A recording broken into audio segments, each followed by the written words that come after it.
I lived on $2 a day in my expensive city for 7 days. The city outside my window glowed like a fever dream.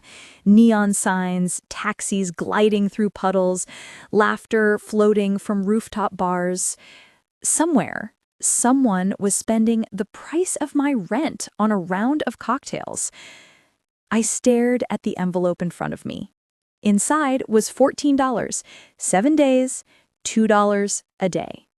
No credit cards, no shortcuts, no safety net.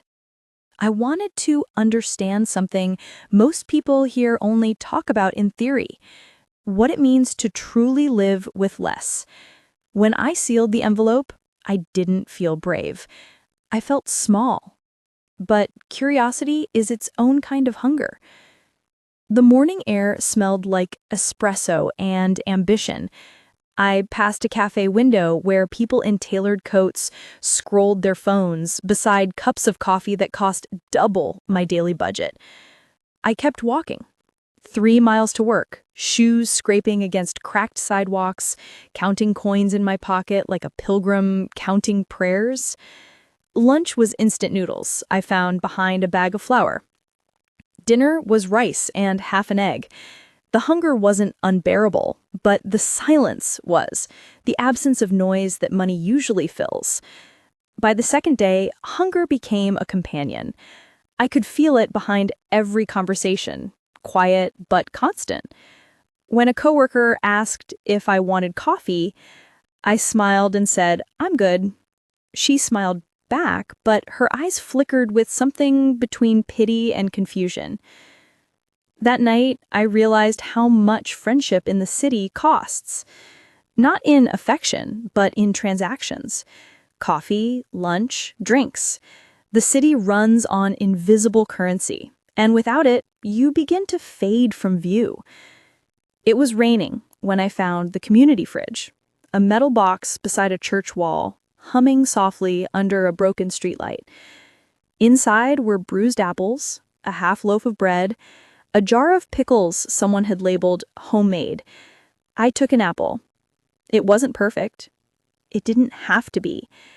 As I bit into it, the sweetness filled my mouth, and for a moment, I felt an overwhelming gratitude that embarrassed me. I whispered thank you to no one and walked home in the rain. My neighbor was watering her plants when I saw the stack of canned beans by her door. "I'll water your plants this week. Trade you one of those cans?"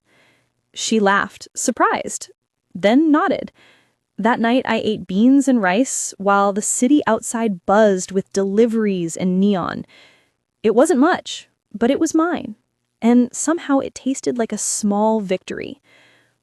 My phone lit up with photos from friends out at dinner. Wine glasses, candlelight, their faces glowing. I told them I couldn't come because I was tired. The truth was simpler. I couldn't afford to belong tonight. I sat in the dark with a slice of bread, listening to the hum of the refrigerator and the faint music from the restaurant across the street. For the first time, I felt the weight of exclusion, not as bitterness, but as silence. Day 6. The stillness. I spent the afternoon in a park. A peanut butter sandwich wrapped in a napkin, a bottle of water refilled from a public fountain. I watched strangers feed pigeons, joggers circle the same path, children chase bubbles. Everything moved, and yet I felt still, anchored, present. With nothing to buy, I started to see. The rhythm of the city slowed, and I finally matched its pulse.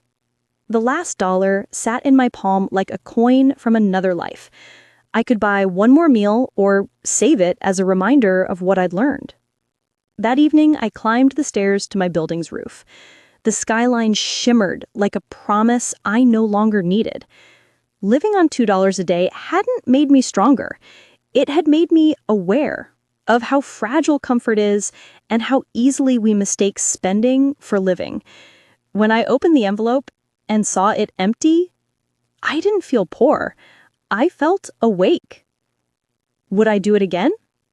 No. Would I forget it? Never. The experiment wasn't about poverty. It was about perception.